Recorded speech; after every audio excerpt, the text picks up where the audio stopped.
Holidays nale, adu namma GT Holidays da. GT Holidays, South India's #1 travel brand. You know you are special when you're with GT Holidays.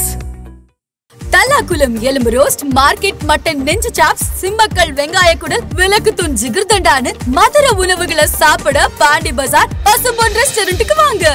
நல்ல வெரைட்டியா ருசியா சாப்பிடலாம்.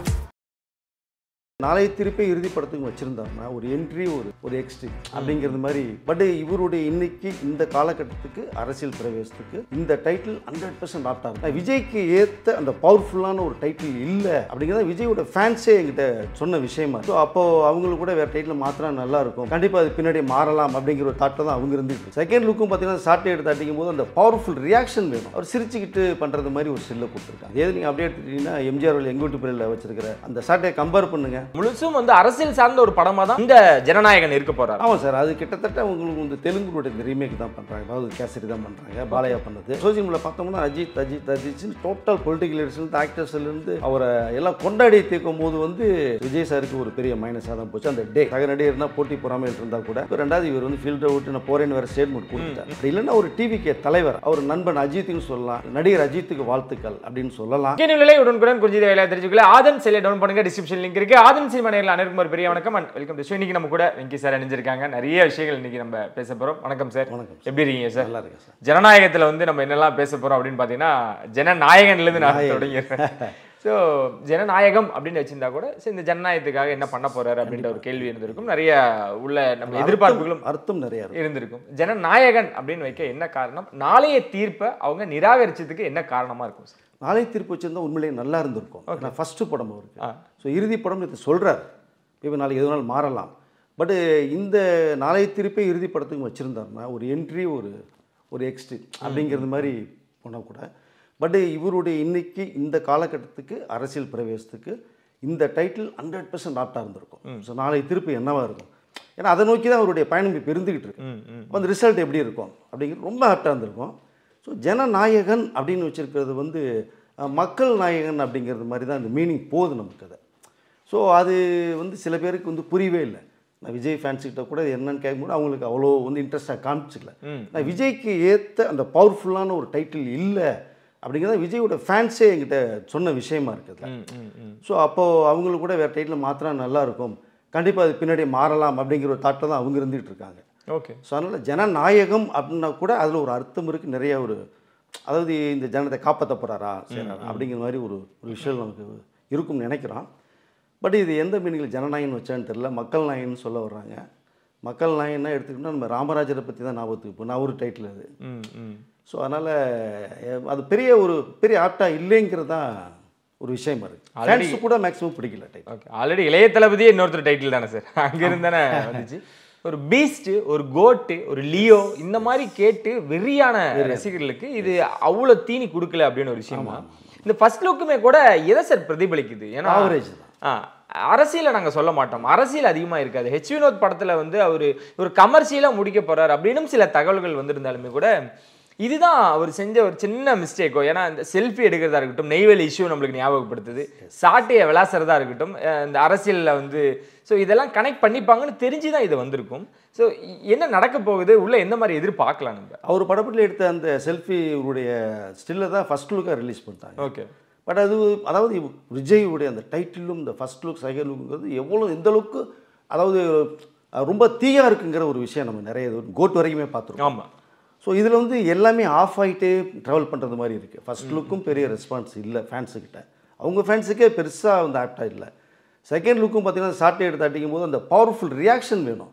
அவர் சிரிச்சுக்கிட்டு பண்ணுறது மாதிரி ஒரு ஸ்டில்லை கொடுத்துருக்காங்க. இதே நீங்கள் அப்படியே எடுத்துக்கிட்டிங்கன்னா எம்ஜிஆர் எங்கள் வீட்டு பிள்ளையில் வச்சுருக்கிற அந்த சாட்டையை கம்பேர் பண்ணுங்கள். ஸோ அவருடைய ஃபார்முலாவில் போகணுன்னு விஜய் ஃபீல் பண்ணுறாரு. ஓகே, நல்ல விஷயம் அதை.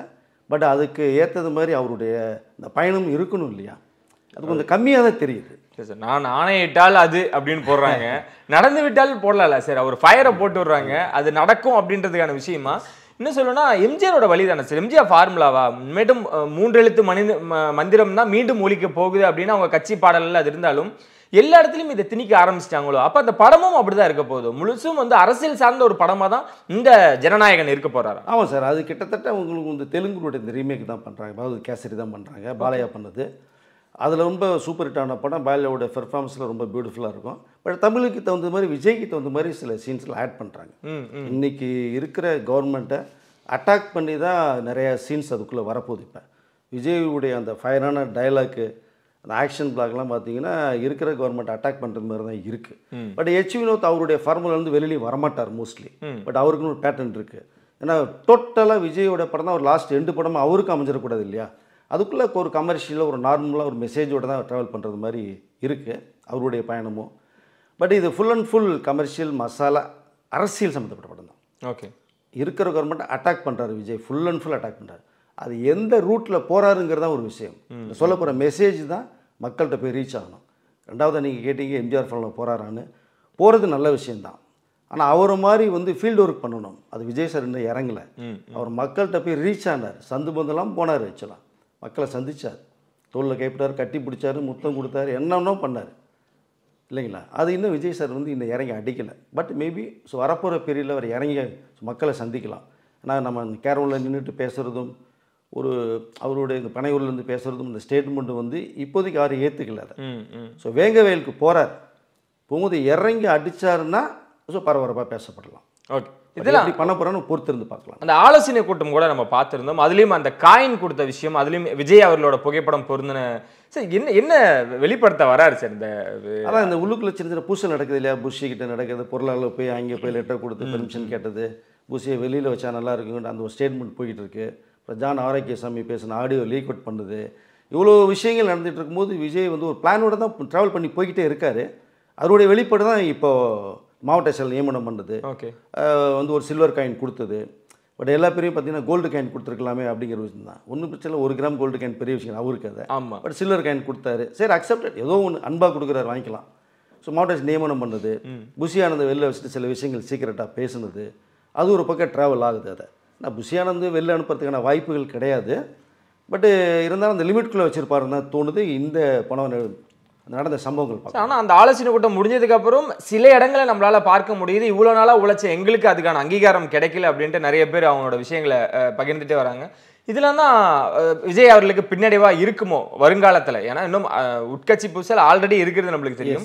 வருங்காலத்தில் இந்த மாதிரி நிறைய பேர் கிளம்புறதுக்கு வாய்ப்புகள் இருக்கு. ஆரம்பத்திலேருந்து போஸ்டர் ஒட்டின தொண்டர் சிந்தி உழைச்சவங்க நிறைய பேர், அவங்களுக்கு உண்டான அங்கீகாரம் என்ன ஆகுறது, என்ன கேள்விக்குறியா இருக்கும்? அந்த லிஸ்ட்டு பூரா புஷியானதுக்கு தான் தெரியும் உங்களுக்கு. ஓகே, இப்போ விஜய் சார் வந்து மேலோட்டமாக தான் தெரியும். இப்போது வட்ட செயலாளர்லேருந்து ஒரு சின்ன கவுன்சிலர்லேருந்து ஒரு வார்டு மெம்பர்லேருந்து யாராக தெரியும்னா விஜய் சார் கண்டிப்பாக தெரியாது. அந்த மேலோட்டமாக யார் அந்த தலைமை மன்றத்தில் தலைவராக இருக்காங்க செயலாளர்கள் மட்டும்தான் அவருக்கு தெரியும். அடிமட்டத்தில் இருக்கிற தொண்டர்கள் வந்து புஷிக்கு தான் தெரியும். ஸோ அதனால் அவரை வச்சுக்கிட்டு கொஞ்சம் ப்ளே பண்ணுறது தான் அவர் வந்து கொஞ்சம் புத்திசாலித்தனம் தான் என்ன கேட்டால் சொல்லுவேன் நடந்தேன். ஸோ மேலோட்டம் பார்க்கும்போது சில பேருடைய அந்த பேர்கள் வரலை, போஸ்டரில் வரலைங்கும் போது இந்த பாதிப்பு இருக்குது. அவங்க கண்டிப்பாக உடையிறதுக்கு வாய்ப்பு இருக்கும். ஸோ விஜய் ரசிகராந்து வெளியில் போவாங்க, அரசியலேருந்து வெளில போவாங்க. அப்படி போகும்போது விஜய் சாருக்கு ஒரு மிகப்பெரிய பாதிப்பு இருக்கும். பட் இவர் எல்லாத்தையுமே அனுசரித்து யார் உழைச்சவர்கள் யாருன்னு கேட்டு லிஸ்ட் எடுத்து அவங்களுக்கு ஒரு பொறுப்பு. ஸோ அவங்களுடைய கேட்டகரிக்கு இருக்கும் இல்லையா, இந்த கேட்டகரிக்கு தகுந்த மாதிரி ஒரு போஸ்ட் அவர் கொடுத்து தான் ஆகணும். பார்ப்போம் இனி. ஏன்னா இப்போது ஷார்ட் பீரியட் தான், டைம் கூட இல்லை. இப்போ 26 மே மாதம் எலெக்ஷன், அதுக்கடையில் இந்த படங்கள் மாதத்துக்கு ஒரு 15 நாள் தான் டேட் கொடுத்துருக்காரு. ஸோ ரொம்ப பிஸி ஷெட்யூல் தான், டைட்டாக தான் இருக்குது. இப்போ இருந்து அவர் இறங்கி அடித்து உள்ளே இறங்கினா தான் அந்த டைமை வந்து பண்ண முடியும். அவருடைய இந்த கனவு இருக்கு இல்லையா, அந்த கனவை வந்து அவர் நெருங்கிறதுக்கு ஒரு வாய்ப்பு இருக்கும். Title announcement, first look, second லுக்னு 2 போஸ்டர்ஸ் ரிலீஸ் பண்ணியிருந்தாலுமே கூட தொடர்ந்து இந்த அஜித் விஜய் காம்படிஷன் சமூக வலைத்தளங்களில் இருந்துக்கிட்டு தான் இருக்குது. ஆனால் இது அஜித் அவர்களால் பிளான் பண்ணலன்னு நினைக்கிறேன். ஏன்னா இந்த ஒரு அந்த அவார்ட் அறிவிச்சதுமே, அந்த விருது அறிவிச்சதுமே கூட இவங்க தான் ஆக்குபை பண்ணிட்டாங்களா சார்? சமூக வலைத்தளங்களில் வந்து என்னதான் அவங்க ஃபர்ஸ்ட் லுக் செகண்ட் லுக்னு ரிலீஸ் பண்ணியிருந்தாலுமே கூட நடிகர்லேருந்து அரசியல் தலைவர்லேருந்து எல்லாருமே அஜித் அவர்களுக்கு வாழ்த்து சொன்னனால அந்த ஒரு சமூக வலைத்தளங்களில் அன்னைக்கு உண்டான ஒரு ஆளுமையாக அஜித் அவர்கள் இருந்துட்டார். ஆமாம் ஆமாம், அது விஜய் சாரோட 26th டைட்டில் அனௌன்ஸ்மெண்ட் கொடுக்க போகிறேன்னு சொன்னாங்க. ஃபர்ஸ்ட் லுக் செகண்ட் வரப்போகுதுன்ற சொன்னாங்க. ஃபர்ஸ்ட் லுக்கு தான் டைட்டில் தான், ஆமாம், செகண்ட் லுக்லாம் கிடையாது, பிளான் பண்ணல. ஸோ சோசியல் மீடியா பார்த்தோம்னா அஜித் அஜித் அஜித்னு டோட்டல் பொலிட்டிக்கல் லீடர்ஸ்லேருந்து ஆக்டர்ஸ்லேருந்து அவரை எல்லாம் கொண்டாடி தீர்க்கும் போது வந்து விஜய் அவங்களுடைய ஜனநாயகன் வந்து அப்படியே மைல்டாக டோட்டலாக அப்படியே ஆஃப் ஆகிற மாதிரியே போகுது. இந்த செகண்ட் லுக்கை விட்டாங்க உங்களுக்கு. ஸோ அஜித்துடைய அந்த அவருடைய அந்த விருது பத்ம விருது கிடைச்சும் போது இது கொஞ்சம் விஜய் சாருக்கு ஒரு பெரிய மைனஸாக தான் போச்சு அந்த டே. பட்டு எல்லா பேருமே அஜித்தை, ஏன்னா அவருடைய உழைப்பு கிடைச்சது தான், அவருடைய முயற்சி உழைப்பு தான், சாதாரணமாக கிடையாது. பத்ம விருதுகள் வந்து சாதாரணமாக கொடுக்க மாட்டாங்க, ஒரு சாதனையாளர் எதில் சாதிச்சிருக்காங்கன்னு பார்த்து தான் கொடுப்பாங்க. ஒரு கேரவேஸில் வந்து இந்தியா லெவலில் வேர்ல்டு லெவலில் ஒரு 3வது ப்ரைஸ் வந்தது ஒரு பெரிய விஷயம் தான். அது அவருக்கு தகுதியானவர் தான். பத்மபூஷன் விருதுக்கு கண்டிப்பாக அஜித் தகுதியான ஒருத்தர் தான் சார். அவர் ரேஸில் 3வது இடம் வந்த பொழுது கூட விஜய் அவர்கள் ஒரு வாழ்த்து போடலேன்னு ஒரு கேள்வி எழுந்தது. இப்பயும் வந்து ஒரு விருது வாங்கியிருக்காரு, அது மிகப்பெரிய ஒரு விருது, அதுக்கும் கூட விஜய் அவர்கள் ஒரு வாழ்த்து போடலையே அப்படின்றத மறுபடியும் எல்லாத்தோட கேள்வியாக எழுது. என்ன சார் இருக்கு, ஒரு ஃப்ரெண்ட்ஷிப்னு ஒரு விஷயங்கள் இருந்தாலுமே அதன் மீறின ஒரு விஷயம் இருக்கோ? ஆமாம், கண்டிப்பாக ஒரு நட்பு ஒன்று இருக்குது. அஜித் சக நடிகர் 2 பேரும் ஒரே பீரியட் தான் உள்ள என்ட்ரி ஆகிறாங்க. ஆமாம். ஸோ அப்படியே வளர்ச்சி பார்த்து 2 பேரோட வளர்ச்சியும் ஈக்குவல், தராசு தட்டில் வச்சது மாதிரி 2 பேரோட வளர்ச்சி ஈக்குவல் தான். இன்றைக்கி இவருக்கு வந்து ஒரு 50 லட்சம் ஃபேன்ஸ் இருக்காங்க, அவருக்கு 50 லட்சம் ஃபேன்ஸ் இருக்காங்க. ஸோ 2 பேர் ஈக்குவல் தான். ஒரு சக நடிகராக வாழ்த்து சொல்லியிருக்கலாம், சரி சக நடிகர்னா போட்டி பொறாமையில் இருந்தால் கூட. இப்போ 2வது இவர் வந்து ஃபீல்டை விட்டு நான் போகிறேன்னு வேறு ஸ்டேட்மெண்ட் கொடுத்துட்டார். அப்படி இல்லைன்னா ஒரு டிவிகே தலைவராக, ஏன்னா அரசியல் கட்சி தலைவர் எல்லா பேரையும் வாழ்த்து சொல்லியிருக்காங்க. ஆமாம். அப்படிங்கும்போது இவரும் வந்து ஒரு டிவிகே தலைவராக அவர் நண்பன் அஜித்துன்னு சொல்லலாம், இல்லை நடிகர் அஜித்துக்கு வாழ்த்துக்கள் அப்படின்னு சொல்லலாம். சொல்கிறது தவறு கிடையாது. சொன்னால் அவருக்கு ப்ளஸ்ஸு தான். சொல்லாதனால இந்த கேள்விகள் வந்துட்டு, இப்போ நீங்கள் கேள்வி கேட்குறீங்க, வெளியில் இந்த கேள்விகள் போயிட்டே இருக்குது. விஜய் சாருக்கு யார் சொல்கிறது, ஸோ பூனைக்கு யார் மணி கட்டுறது அப்படிங்கிற மாதிரி விஜய் சார் நெருங்கிறதுக்கு நிறைய பேர் அப்படியே ஒரு ஆஃப்லேயே இருக்காங்க. பட் இதெல்லாம் இருந்தாலும் சோஷியல் மீடியாவில் அவர் பார்க்குற நியூஸ் கண்டிப்பாக விஜய் சார் பார்த்துட்ருக்காரு, செய்திகள் காதுக்கு போயிட்டு தான் இருக்குது. அப்படிங்கும்போது அவரே ஒரு முடிவு எடுக்கலாம். இப்போ அவர் முடிவு தான் யாருக்கு, அதை வந்து அவர் தடுக்க போகிறது யாரும் கிடையாது. ஸோ ஏன் ஒரு இது வரைக்கும் ஒரு வாழ்த்து சொல்லலை அப்படிங்கிற ஒரு விஷயம் வந்து ஒரு கேள்விக்குறியாகவே இருக்குது. இல்லை, அந்த காரை அந்த ட்ராக்ல ஓட்டும் பொழுது ஆக்சிடென்ட் ஆனப்போ கூட அவர் ஃபோன் பண்ணி நல்லா விசாரிக்கல அப்படின்றது நம்ம கேள்விப்பட்டிருந்தோம். 3வது இடம் வந்தப்போ வாழ்த்து சொல்ல, இப்போ இதுக்கும் வாழ்த்து சொல்ல, அப்போ அங்கே அதை தன்ன ஒரு ஈகோ இருக்கா, இன்னும் இருந்துகிட்டு இருக்குங்களா? இருக்கிற மாதிரி தானே தெரியுது உங்களுக்கு.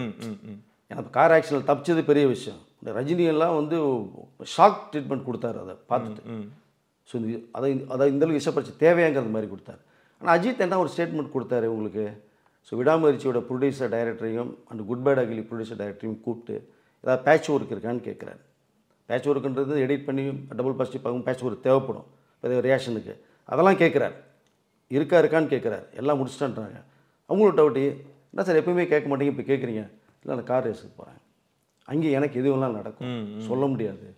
அவர் என்ன திரும்பி நான் வருவேன்னா வரமாட்டாங்க, டவுட்டில் தான் பேசுகிறார். அப்படிங்கும்போது வந்து உங்களுக்கு வந்து என்னால் பாதிப்பு வந்துடக்கூடாது அப்படின்ற ஒரு விஷயத்தை சொல்கிறார். அது மீறி தான் கார் ரேஸ் போகிறார். ஸோ அங்கே போய் தப்பிச்சு வர்றாரு, அவங்களோட டீம் வின் பண்ணது செய்து இவ்வளோ போராட்டங்கள் நடுவில் இந்தியாவுக்கு ஒரு பெருமை சேர்க்குறாங்க 3வது இடத்துலேருந்து. இதெல்லாம் விஜய் சாருக்கு தெரியாமல் இருக்காது இல்லையா? பட் மொபைலில் பார்க்கலாம், டிவியில் பார்க்குறோம் இல்லையா, மொபைல் கையிலே ஒன்றுக்கு 2 மொபைல் வச்சுருக்காங்க, பார்க்கலாம். பட் கண்டிப்பாக வாழ்த்து சொல்லியிருக்கோம். மொபைல் மட்டும் மைனஸ் தான், எப்படியும் கூட 1க்கு 3-4 பேரை வச்சிருக்காரு. அவங்களாவது ஒரு அஜித் அவர்களுக்கு ஒரு வாழ்த்து போடுன்னு சொல்லலாம். ஏன்னா ரஜினி அவர்களுக்கு சூப்பர் ஸ்டார் ரஜினிகாந்த் அவர்களுக்கு அப்படின்ற ஒரு வாழ்த்து செய்திலாம் போடுறாரு, நலம் விசாரிக்கிறாரு. அஜித்தை ஒதுக்க என்ன காரணம் அப்படின்றதான் ஒரு கேள்வியாக ஈக்குவலாக இருக்கார் இல்லையா? இப்போ ஓகே, இப்போ அவருடைய நண்பன் யார் அப்படின்னா அஜித்னு சொன்னாங்க. இப்போ நண்பன் இல்லைங்கிற ஒரு பொசிஷனில் போகுது. இப்போ அஜித்துக்கு ஆப்போசிட் யார் அப்படிங்கிற போது ரஜினிலாம் வேறு லெவலுக்கு போயிட்டார் இப்போ. ஸோ அவர் இனிமேல் அரசியலுக்கு இதுக்கு இழுக்க மாட்டாங்க. அப்போது அஜித் இருக்கார், அஜித்தை தூக்கணும்னா சரியாக இருக்கும் அப்படிங்கிற காய் நேரத்தை இப்போ கொண்டு போயிட்டுருக்காங்க. சார், ஆனால் எல்லாரும் எப்படி கனெக்ட் பண்ணிக்கிறாங்கன்னா அஜித் வாழ்க விஜய் வாழ்கன்னு சொல்லாதீங்க, நீங்கள் எப்போ வாழ போகிறீங்க, அவரு எல்லாருக்கும் காமனாக தான் ஏகே அவர்கள் அந்த ஸ்டேட்மெண்ட் கொடுத்தாரு.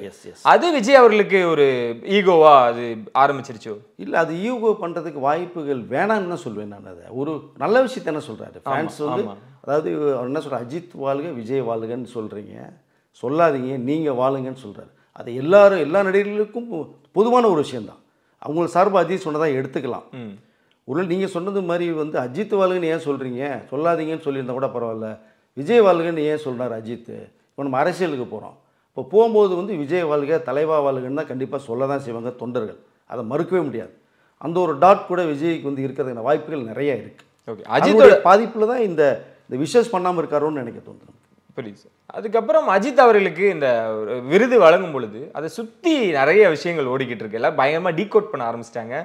ஒரு ரஜினி அவர்களுக்கு ஒரு அழுத்தம் கொடுத்தாங்க சார், ஒரு அரசியலுக்கு வரணும் அப்படின்னாங்க. அவருக்கு நிறைய விருது அறிவிச்சிருந்தாங்க, ஸ்டேட்டாக இருக்கட்டும் சென்ட்ரலாக இருக்கட்டும், எல்லாரும் வரிசை கட்டி அவர் வீட்டு முன்னாடி நின்றுக்கிட்டு இருக்காங்க. அதுதான் அப்படியே அஜித் அவர்களுக்கும் நடக்குதா? ஏன்னா தொடர்ந்து விஜய் அவர்கள் அந்த கட்சியின் கொடியை வந்து கார்லேயும் அவரோட ட்ரெஸ்லையும் இருந்துச்சு அப்படின்னு ஒரு கூட்டம் கிளம்புனாங்க. அதுக்கப்புறம் அவர் வின் பண்ண உடனே தமிழ்நாடு அரசுக்கு வாழ்த்து தெரிவித்ததுமே இவர் எங்களுக்கு சார்ந்தவர் அப்படின்னு கொண்டாட ஆரம்பித்தாங்க. இப்போ இந்த விருது கொடுத்ததுனால சென்ட்ரலும் அவரை வந்து கொண்டாட ஆரம்பிச்சிருக்காங்க. அஜித் அவர்களை ஒரு ஒரு ஏழை மாதிரி பார்க்குறாங்களோ, அவரை வந்து எல்லாருமே வந்து இப்போ பங்கு பிரிக்க ஆரம்பிச்சிட்டாங்களோ. இப்போ தமிழ்நாட்டில் ஒரு மிகப்பெரிய சக்தியாக இருக்கார் அஜித். ஸோ விஜய் உருவாகிறோன்னு கேள்வி இருக்கும்போது ஆப்போசிட்லேயே நினச்சிட்டு இருந்த டிஎம்கே அண்ணா டிஎம்கேக்கு இப்போ விஜய் உருவாயிட்டார். இப்போ அன்றைக்கி 96 வந்து டிஎம்கே வரன்ற ஒரு பொசிஷன் இருக்கும்போது அண்ணா டிஎம்கே வந்து அசைக்க முடியாத சக்தியாக இருந்துச்சு. அப்போது ஜெயலலிதா மேடம் வந்து அண்ணா டிஎம்கே வரக்கூடாது அப்படிங்கிற டிஎம்கே பயங்கர ஒவ்வொரு கான்ஃபிடண்ட்டாக வந்து ஒர்க் பண்ணிகிட்ருக்காங்க. அப்போ யாரை பண்ணுனா தூக்குனா நல்லா இருக்கும்போது ஸோ ஒன்று இன்றைக்கி அஜித் மாரி அன்றைக்கி ரஜினி சார். ஓகே, ரஜினி சாரை தூக்கணும்னா நம்ம ஆட்சி அமைக்கலாம் அப்படிங்கிற பொசிஷன். அன்றைக்கி ரஜினி சார் அரசியலுக்கு வரக்கூடிய ஸ்டேஜிலும் இருந்தார். ஸோ வந்திருந்தால் அவர் சிஎம், அது வேறு வரல, ஸோ வேணாம் 1000 காரணங்கள் இருக்கு விட்டுடலாம். பட் அப்படிலாம் இருக்கும்போது ரஜினி சாரை ஒரு மையப்படுத்தி ஐயா கலைஞர் அவர்கள் வந்து பேசுகிறாங்க, நீ வரல நீ வா. அப்போது அண்ணா டிஎம்க்கும் அவருக்கும் உள்ள டேர்ம்ஸ் வேறு சரியில்லாமல் இருந்த பீரியடு. நீ வந்துட்டு ஒரு 5 நிமிஷம் நீ பேசிட்டு போ. இதே தான் கலைஞர் மக்கள் எம்ஜிஆர் அவர்கள் இருக்கும்போது அப்போது மேடையில் வந்து கூப்பிட போகும்போது எம்ஜிஆர்னால ஃபீவர் வர முடியலன்னு சொன்னாங்க. நீ வர வேணாம் எம்ஜிஆர், உன்னோட தொப்பியை மட்டும் அனுப்பிச்சு உன் சீட்டில் தொப்பியை வச்சு நான் ஓட்டு வாங்கிக்கிறேன்னு சொன்னாங்க டிஎம்கே. ஓகே. ஸோ அப்படி இருந்து எம்ஜிஆர் ஃபீவரோடு வந்தாங்க, பேசினா ஒரு பக்கம் இருந்தோட அதே மாதிரி தான் 96 வந்து ஸோ ரஜினி சாரை கூப்பிட்டு வச்சு பேசுனாங்க. அப்படியே தலைகீழாக மாறிச்சு, இவங்க ஆட்சி அமைச்சாங்க. இன்றைக்கும் அதே ஒரு காலகட்டம் தான். அன்றைக்கி எம்ஜிஆர் ரஜினி மாதிரி இன்றைக்கி அஜித். ஸோ இன்றைக்கி விஜய் வந்து உங்களுடைய வளர்ச்சி வந்து கொஞ்சம் லெவல் வேறு மாதிரி போய்கிட்டு இருக்கு. அப்போது அது ஒரு சின்ன ஒரு சந்தேகம் எல்லாம் வரதான் செய்யும். ஒருவேளை ஓட் பேங்க் அதிகமாக போயிட்டால் என்ன பண்ணுறது அப்படிங்கிற ஒரு கேள்விக்குறி. அதுக்கு தான் சில விஷயங்கள் இப்போ ஃபுல்லாக நடந்துக்கிட்டே இருக்குது. ஸோ அரசியல் அட்டாக் வந்து விஜய்க்கு ஆரம்பிச்சிட்டாங்க, போயிட்டு தான் இருக்குது. இப்போது விஜய் வரக்கூடாதுன்னா அவருக்கு ஆப்போசிட் யார் இருக்காங்க, ஸோ ஓட் பேங்கை நம்ம வந்து இந்த கவரப் பண்ணோம் அப்படின்னா ஸோ அஜித்தை தூக்கலாம் அப்படின்னு ஒரு பிளான் போது அதுக்கு வேண்டிய ஏற்பாடுகள்லாம் வாழ்த்து சொல்கிறாங்க. உதயநிதி சார் வாழ்த்து சொன்னார், இவர் திரும்பி நன்றி சொல்கிறாரு. அங்கே பிஜேபி வந்து பத்ம விருது டக்குன்னு கொடுக்குறாங்க, அனௌன்ஸ்மெண்ட்டே இல்லாமல். இதுக்கு முன்னாடி வந்து Sivaji sir, Rajini sir, Kamal, captain Vijay 4 பேர் பத்மபூஷன் வாங்கியிருக்காங்க. அடுத்து இப்போ இவர் வாங்கியிருக்காரு. இது ஒரு கௌரவமான விருது தான். பட் இவர் ஒரு விஷயம் பண்ணும்போது அவங்களுக்கு ஒரு தேங்க்ஸ், ஒரு சப்போர்ட் கண்டிப்பாக பண்ண தான் செய்வார். நான் இவரை வந்து உயர்த்தி வச்சு பார்க்குறாங்க இல்லையா. இப்போ பிஜேபி இவர் வந்து எந்த கட்சியிலையும் சேர்றதுக்கு வாய்ப்பு கிடையாது. ஆனால் ஒரு தேங்க்ஸ் சொல்லி வாழ்த்து சொன்னாங்கன்னா ஃபேன்ஸுக்கு மறைமுகமாக ஒரு சப்போர்ட் மாதிரி தான். இப்போ டிஎம்கேக்கும் இப்போ ரெட் ஜெயின் கூட கிட்டத்தட்ட அஜித் பண்ணுறது கன்ஃபார்ம் ஆகிடுச்சு. அடுத்த படம் கன்ஃபார்மே பண்ண கன்ஃபார்ம் 99% கன்ஃபார்ம் ஆகிடுச்சு. ஓகே. அஜித்தோட அடுத்த படம் ரெட் ஜெயின் தான். ஸோ அது ஒரு ட்ராவல் போகுது. சம்பளம் கூட எதிர்பார்க்காத ஒரு சம்பளத்தை அதை அஜித் ஃபிக்ஸ் பண்ணிட்டாங்க. ஸோ அப்படி ஒரு லெவல். அப்போ அந்த கம்யூனிகேஷன் வந்தது அப்படின்னா உதயநிதியும் அஜித் ரொம்ப க்ளோஸ் ஆவாங்க. க்ளோஸ் ஆகும்போது அவங்களுடைய நட்பு ஒரு ஃபோட்டோஸ் வெளியில் வரும். ஃபோட்டோஸ் வரும்போது அஜித் ஆட்டோமேட்டிக்காக என்ன பண்ணுவாங்க, ஃபேன்ஸ் அவங்க தலையே உதயநிதி கூட ஒன்று இருந்து சேர்ந்துட்டுருக்காங்க போகிறான்னு 10 ஓட்டில் 5 ஓட்டு விழுந்துச்சுன்னா ஓகே. இதெல்லாம் ஒரு அரசியல் தான், அரசியல் காயின் அர்த்தம் தான். பட் அஜித் அதுக்குள்ளே போய் லாக் ஆக மாட்டார். இருந்தாலும் இவங்க நமக்கு ஒரு சப்போர்ட் பண்ணும்போது அவங்களுக்கு சப்போர்ட் பண்ணுறதுக்கு வாய்ப்புகள் நிறையா இருக்குது. ஸோ விஜயோடைய வந்து எதிரி யார், அஜித்தை தூக்கலான்னு தான் ஒரு ஸ்கெட்ச் போய்கிட்டு இருக்கு மேடம். சிறப்பு சார். இந்த மிஸ்கின் பேச்சை பற்றியும் நிறைய விஷயங்கள் நம்ம பேசியிருந்தோம். அதுலேயும் நீங்கள் நிறைய விஷயங்கள் உங்களோட தனிப்பட்ட கருத்தையும் நிறைய இடங்களில் பதிவு பண்ணிட்டு இருந்தீங்க. பகிரங்கமாக மன்னிப்பு கேட்டிருக்காரு. தன்னோட செயல் எல்லாருமே சிரிச்சிருந்தாலுமே கூட அதுக்கு நான் இப்போ வருத்தம் தெரிவிச்சுக்கிறேன் அப்படின்ட்டு இருக்காரு. அந்த செயலை எப்படி பார்க்குறீங்க? அது மன்னிப்பு கேட்டும் இன்னும் சிலர் அதை ஏற்றுக்க முடியாது அப்படின்னும் விஷால் அவர்கள்லாம் சொல்லும் பொழுது அது எப்படி சார் எடுத்துக்கிறது? ஒரு குழந்தைய அவர் ஒரு விஷயத்தை ஆபாசமாக அசிங்கமாக பேசும்போதே தெரியாதா? எதிரில் உட்காந்துருக்காங்க, சின்ன பசங்க இருக்காங்க, லேடிஸ் வந்திருக்காங்க, பேசுகிறாரு, தெரிஞ்சே பேசுகிறாரு. நம்ம பேசுகிறது இவங்கெல்லாம் லைக் பண்ணுவான்னு பேசுகிறாரு. பாரஞ்சித் மேடை நாகரிகம் தெரிந்து அவருடைய படத்துக்கு தான் ப்ரொமோஷன் கூப்பிட்ருக்காரு. அவரால் ஒன்றும் சொல்ல முடியல, தவிர்க்க முடியல, திணறாரு.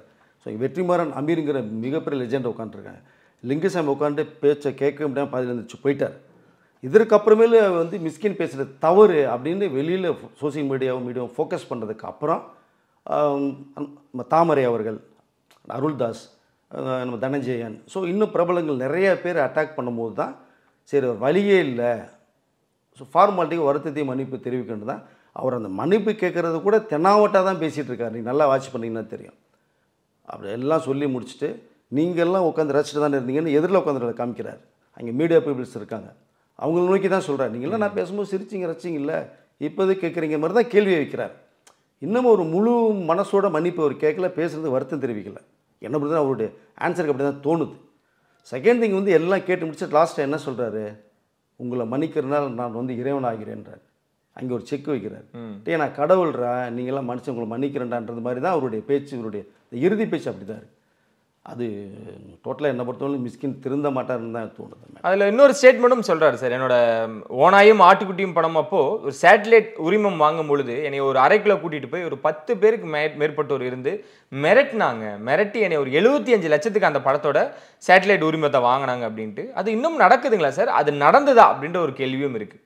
இல்லை, நடந்தது வந்து அது அவங்களுடைய, அதாவது இதுக்குள்ளே வந்து அவங்க என்ன டீல் பண்ணுற ஒரு விஷயம் இருக்கு இல்லைங்களா? Okay okay. இப்போ மிஸ்கினும் அவங்களும் கூட்டு போய் அதை 70 லட்ச ரூபாய் நீங்கள் பண்ணுது இந்த படத்தோட காப்பி ரைட்ஸை கூட அப்படின்னு கேட்குறாங்கன்னா சாதாரணமாக கேட்க மாட்டாங்க யாரும். இப்போ நீங்கள் அவங்களுடைய மியூச்சுவல் அக்ரிமெண்ட் போட்டிருக்கீங்களா, இல்லை பக்கா அக்ரிமெண்ட் போட்டிருக்கீங்களா, என்ன பேசுகிறீங்கன்னு ஒரு விஷயம் இருக்குது. அதிலிருந்து அந்த இது ரூட்லேருந்து மாறும்போது அவங்க என்ன பண்ணுவாங்க, நீ சொன்னது அன்றைக்கி ஒன்றும் இல்லையா, இப்போ நடந்துக்கிறது வேற மாதிரி இருக்கும்போது அதை நீ பண்ணி கொடுத்துரு அப்படி. இல்லை, ஒரு பெரிய இயக்குனர் அழைச்சிட்டு போனார், அவர் ஒரு மிகப்பெரிய பிரபலமான ஒரு இயக்குனர் அப்படின்றாரு. யார் அவர் சொல்ல வந்தார், ஏன் அதை மழுப்புனாரு, அதை சொல்லாமல் விட்டதுக்கு என்ன சொல்லணும் இல்லையா? இப்போ இவ்வளோ விஷயத்தையும் சொல்கிறதா அந்த பிரபலமான இயக்குனர் யாருங்கிறத ஃபோக்கஸ் பண்ணணும்ல. அப்போ தான் நீங்கள் சொல்கிறது உண்மையானு தெரிய வரும். அந்த பேர் யாரோ ஒரு பேர் எக்ஸ்பேரை சொல்கிறாரு, அப்போ சொன்னால் அவர் ஒரு ஆன்சர் பண்ணுவார்ல, நான் கூட்டு போனேன் போலேங்கிறத சொல்லுவார்ல. ஸோ சில விஷயங்கள் பட் இது உண்மையாக இருந்தால் கூட பட் அவங்க 2 பேருக்குள்ள அண்டர்ஸ்டாண்டிங் அக்ரிமெண்ட் என்ன இருக்குன்னு தெரியாது. நீங்கள் எல்லாத்தையும் உடைச்சா தான் யார் பக்கம் நீ யாருக்குன்னு தெரிய வரும் நமக்கு. அதை நீங்கள் ஒன் சைடு மட்டும் சொன்னீங்கன்னா அது எப்படி நம்புறது?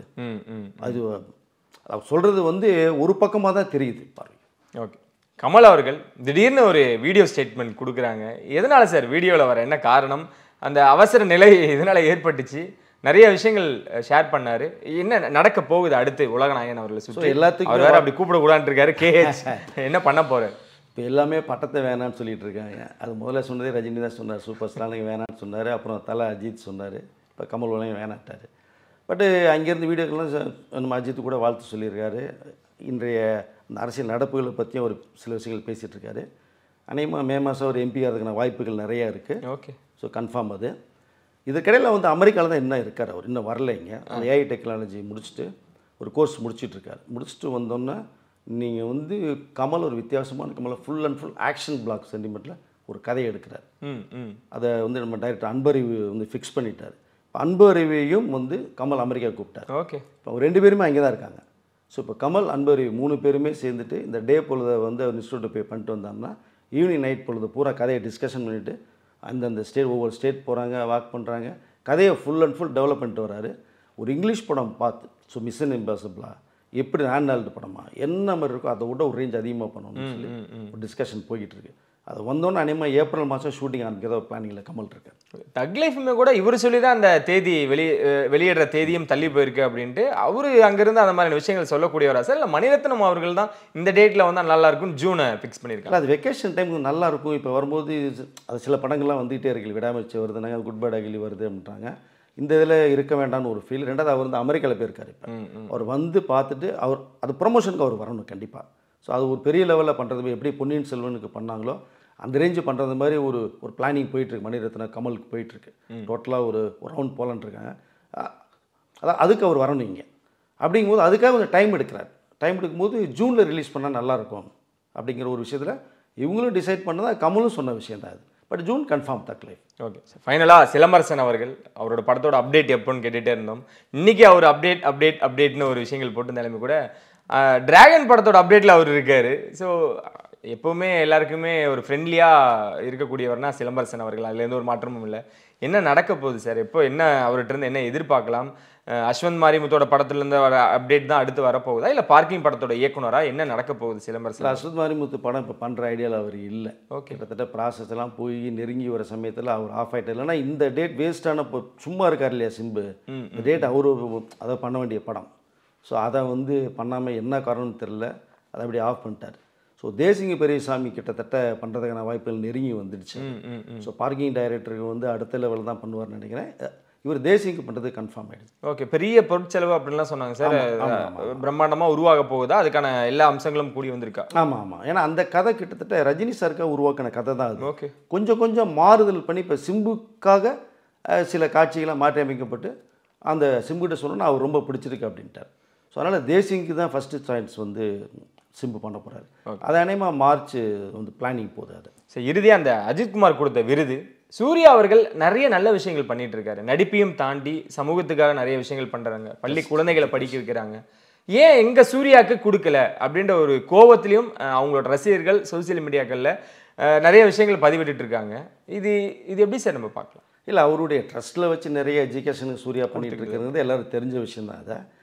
அது வந்து என்னென்னா, ஒரு தமிழ்நாட்டுக்குள்ளே இருக்கிற லெவலில் விட இந்தியா லெவலில் உலக லெவலில் ஒரு விஷயம் பேசப்படக்கூடிய ஒரு விஷயமா இருக்கும். அது பட் தமிழ்நாடுக்குள்ள நிறைய பேருக்கு கொடுத்துருக்க கலைமாமன் அவார்டு, பத்மஸ்ரீ அவார்டு கொடுத்துருக்காங்க. பட் அதற்கு இன்னும் கொஞ்சம் சூர்யாவுக்கு இன்னும் கொஞ்சம் கெப்பாசிட்டி தகுதி கொஞ்சம் வரணும் அப்படிங்கிறதா ஒரு ஸ்டேட்டஸாக தெரியுது. கண்டிப்பாக அவருக்கு கிடைக்கிறது வாய்ப்பு இருக்குது. பட் அதற்காக அஜித்து கொடுத்துட்டாங்க, ஏன் எங்களுக்கு போய் கொடுக்கல அப்படின்னு கேள்வி கேட்குறது வந்து அது சரியான ஒரு வழி கிடையாதுன்னு தான் என்னுடைய தோணுது. அதை அவர் அஜித்துடைய சாதனை வந்து உலகில் இன்றைக்கி பேசப்பட்ட ஒரு விஷயம். ஸோ 3வது இடத்துக்கு வர்றது சாதாரண விஷயம் கிடையாது. 24 hours ரன் பண்ணி ஆனாலும் கொடுக்கப்பட்ட ஒரு விஷயம். இதுக்குள்ளே வந்து அரசியல் இருக்கா அப்படின்னா கண்டிப்பாக இருக்கிறதுக்கு வாய்ப்புகள் இருக்கும். இப்போ அஜித்துடைய இந்த கேட்டகரி அரசியல் கெப்பாசிட்டி விஜய்க்கு வந்து ஆப்போசிட்டாக இருக்கிற அந்த டேலண்ட் யாருன்னா அஜித் வந்து. ஸோ சூர்யா அந்தளவுக்கு இருக்காரா அப்படின்னா இல்லைன்னு சொல்ல முடியாது. அதான உண்மை தானே.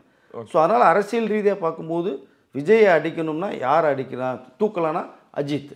அந்த கேட்டகரியிலையும் நம்ம வந்து நினைக்கிறது வாய்ப்புகள் நிறையா இருக்குது. பட் தகுதியான ஒரு பேசன் அஜித். சூர்யாவுக்கு வரட்டுமே, வரும்போது வரட்டுமே, அது தப்பு இல்லையா? சரி, ரொம்ப நன்றி சார். நிறைய விஷயங்கள் வழக்கம் போல எங்களோட பகிர்ந்துக்கிட்டீங்க. இன்னும் சந்திமுறை உங்களை நன்றி, வணக்கம்.